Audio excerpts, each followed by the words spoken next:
ഓം ശ്രീ മഹാഗണപതിയൈ നമഃ. ഓം ശ്രീ സരസ്വതിയൈ നമഃ. ഓം ശ്രീ ഗുരുഭ്യോ നമഃ. ഓം ശ്രീകൃഷ്ണ പരമാത്മനേ നമഃ. ഇന്ന് നമ്മൾ നാരായണീയം ദശകം 2 7-ാമത്തെ ശ്ലോകമാണ് ചൊല്ലുന്നത്. ദശകം 2 ശ്ലോകം 7. ഏവം ഭൂതതയാ ഹി ഭക്ത്യഭിഹിതോ യോഗഃ സ യോഗദ്വയാത് കർമ്മജ്ഞാനമയാത് ഭ്രശോത്തമതരോ യോഗീശ്വരൈർഗീയത്തെ സൗന്ദര്യൈകരസാത്മകേ ത്വയി ഖലു പ്രേമപ്രകർഷാത്മിക ഭക്തിർനിശ്രമമേവ വിശ്വപുരുഷൈർലഭ്യ രമാവല്ലഭ.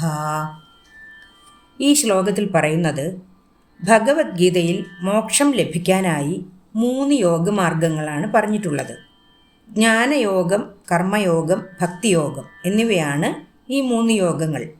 ജ്ഞാനയോഗം എന്നാൽ ആത്മാവിനെയും ബ്രഹ്മത്തെയും കുറിച്ചുള്ള അറിവ് നേടി അതിലൂടെ വളരെ കാലം സഞ്ചരിച്ച് ഞാൻ തന്നെയാണ് ബ്രഹ്മം എന്ന തിരിച്ചറിവുണ്ടായി മോക്ഷത്തിലേക്ക് പോകുന്നതിനെയാണ്.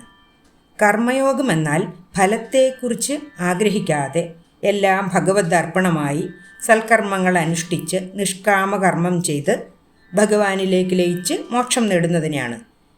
3-ാമത്തെ യോഗമായ ഭക്തിയോഗമാകട്ടെ ഭഗവാനിലുള്ള നിഷ്കളങ്കമായ പ്രേമഭക്തി കൊണ്ട് ഭഗവാനെ നേടുന്നതാണ്.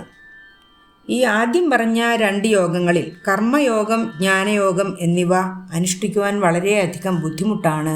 യോഗീശ്വരന്മാർക്കും ജ്ഞാനികൾക്കും പണ്ഡിതന്മാർക്കുമൊക്കെ മാത്രമേ ഈ മാർഗത്തിലൂടെ മോക്ഷം നേടുവാൻ സാധിക്കുകയുള്ളൂ. എന്നാൽ ഭക്തിയോഗമാകട്ടെ ഭഗവാനിലുള്ള നിഷ്കളങ്ക പ്രേമഭക്തി ഒന്നുകൊണ്ട് മാത്രം ആർക്കും ഭഗവാനെ നേടാൻ കഴിയുന്ന യോഗമാർഗമാണ്. ഈ ശ്ലോകത്തിൽ ആദ്യത്തെ 2 വരികളുടെ അർത്ഥം നമുക്ക് നോക്കാം. ഏവം ഭൂതതയാ ഹി ഭക്ത്യഭിഹിതോ യോഗഃ സ യോഗദ്വയാത് കർമ്മജ്ഞാനമയാത് ഭ്രശോത്തമതരോ യോഗീശ്വരൈർഗീയത്തെ. ഏവം ഭൂതതയാ ഹി ഇങ്ങനെയൊക്കെയുള്ളതാണല്ലോ ഭക്തി അഭിഹിതോ, ഭക്തി അഭിഹിതഃ, അഭിഹിതഃ എന്നാൽ എന്നു പറയപ്പെടുന്ന, ഭക്തി അഭിഹിതഃ ഭക്തി എന്നു പറയപ്പെടുന്ന യോഗം, സ എന്ന് പറഞ്ഞാൽ ആ, യോഗ ഹ യോഗം, ആ യോഗം, യോഗസ എന്നാൽ ആ യോഗം. അപ്പോൾ ഇങ്ങനെയൊക്കെയുള്ളതാണല്ലോ ഭക്തി എന്ന് പറയപ്പെടുന്ന ആ യോഗം. യോഗദ്വയാത് കർമ്മജ്ഞാനമയാത്, യോഗദ്വയാത് യോഗദ്വയങ്ങളായ മറ്റു 2 യോഗങ്ങളായ കർമ്മജ്ഞാനമയാത് കർമ്മയോഗവും ജ്ഞാനയോഗം എന്നുള്ള 2 യോഗങ്ങളെക്കാൾ ഭൃശോത്തമതരോ, ഭൃശം വളരെയധികം ഉത്തമം, വളരെയധികം എന്നാണ് ഭൃശം എന്ന വാക്കിൻ്റെ അർത്ഥം. ഭൃശ ഉത്തമതരോ, ഉത്തമതരോ ഉത്തമമായിട്ടുള്ളത്.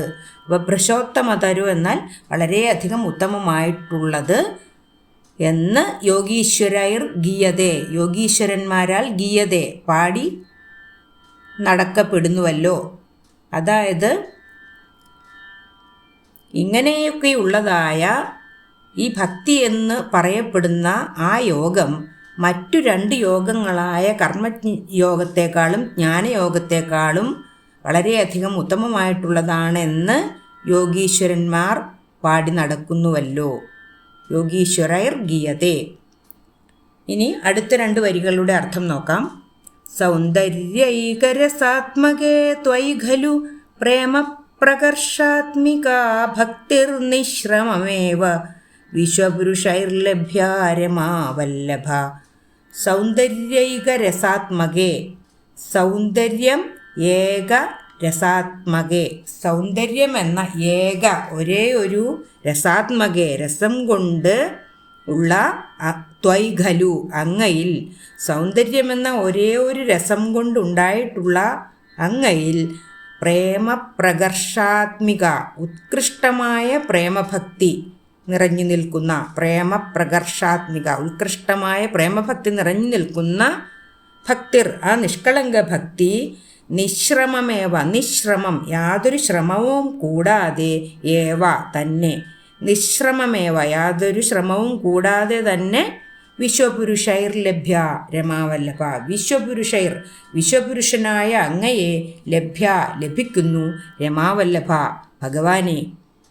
അതായത് സൗന്ദര്യമെന്ന ഒരേ ഒരു രസം നിറഞ്ഞു നിൽക്കുന്ന അങ്ങയിൽ തികഞ്ഞ നിഷ്കളങ്ക പ്രേമഭക്തി ഒന്നുകൊണ്ട് മാത്രം ഒരു ഭക്തന് യാതൊരു ബുദ്ധിമുട്ടും കൂടാതെ തന്നെ വിശ്വപുരുഷനായ മഹാവിഷ്ണു ഭഗവാനെ ലഭിക്കുന്നുവല്ലോ, അല്ലയോ ഭഗവാനെ എന്നാണ് രണ്ടാമത്തെ 2 വരിയിൽ പറഞ്ഞിട്ടുള്ളത്. അപ്പോൾ നമുക്ക് ഈ ശ്ലോകത്തിൻ്റെ ഒരുമിച്ചുള്ള അർത്ഥം പറയാം. ഭഗവാന്റെ അനുഗ്രഹം നേടാൻ, മോക്ഷം ലഭിക്കാൻ വേണ്ടി നമുക്ക് 3 യോഗങ്ങളാണ് പറഞ്ഞിട്ടുള്ളത്. കർമ്മയോഗം, ജ്ഞാനയോഗം, ഭക്തിയോഗം. ആദ്യത്തെ 2 യോഗങ്ങളായ കർമ്മയോഗവും ജ്ഞാനയോഗവും അനുഷ്ഠിച്ചുകൊണ്ട് മോക്ഷം നേടുവാൻ ശ്രമിക്കാനായിട്ട് സാധാരണ ജനങ്ങൾക്ക് ബുദ്ധിമുട്ടാണ്. യോഗീശ്വരന്മാർക്കും ജ്ഞാനികൾക്കും മാത്രമേ അതിനൊക്കെ സാധിക്കാറുള്ളൂ. എന്നാൽ ഈ ഭക്തിയോഗമാകട്ടെ ആർക്കും ഭഗവാനിലുള്ള നിഷ്കളങ്കമായ പ്രേമഭക്തി കൊണ്ട് നേടാവുന്ന ഒരു യോഗമാർഗമാണ്. അപ്പം ഇങ്ങനെയൊക്കെയുള്ളതാകയാൽ ഭക്തി എന്നു പേരുള്ള ആ യോഗമാണ് മറ്റു 2 യോഗങ്ങളായ കർമ്മയോഗം, ജ്ഞാനയോഗം ഇവയേക്കാൾ വളരെയധികം ഉത്തമമായിട്ടുള്ളതെന്ന് യോഗീശ്വരന്മാർ തന്നെ പാടി നടക്കുന്നുവല്ലോ. സൗന്ദര്യമെന്ന ഒരേ ഒരു രസം നിറഞ്ഞു നിൽക്കുന്ന അങ്ങയിൽ തികഞ്ഞ നിഷ്കളങ്ക പ്രേമഭക്തി ഒന്നുകൊണ്ടു മാത്രം ഒരു സാധാരണക്കാരനായ ഭക്തനെ യാതൊരു ബുദ്ധിമുട്ടും കൂടാതെ തന്നെ പുരുഷനായ അങ്ങയെ ലഭിക്കുന്നുവല്ലോ, അല്ലയോ രമാവല്ലഭ. അപ്പോൾ ഭഗവാന് പാണ്ഡിത്യമോ മറ്റു കഴിവുകളോ ഒന്നും വേണ്ട.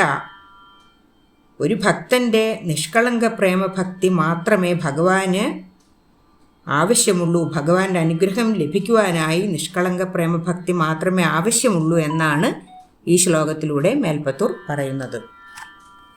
ഏവം ഭൂതതയാ ഹി ഭക്ത്യഭിഹിതോ യോഗസ്സ യോഗദ്വയാത് കർമ്മജ്ഞാനമയാത് ഭൃശോത്തമതരോ യോഗീശ്വരൈർഗീയത്തെ സൗന്ദര്യൈകരസാത്മകേ ത്വയി ഖലു പ്രേമപ്രകർഷാത്മിക ഭക്തിർനിശ്രമമേവ വിശ്വപുരുഷൈർലഭ്യ രമാവല്ലഭ. 8ാമത്തെ ശ്ലോകവും അതിൻ്റെ അർത്ഥവും അടുത്ത വീഡിയോയിൽ ചെയ്യാം. സർവത്ര ഗോവിന്ദനാമ സങ്കീർത്തനം, ഗോവിന്ദ ഗോവിന്ദ. ഓം നമോ ഭഗവതേ വാസുദേവായ. ഓം ശ്രീകൃഷ്ണ പരമാത്മനേ നമഃ.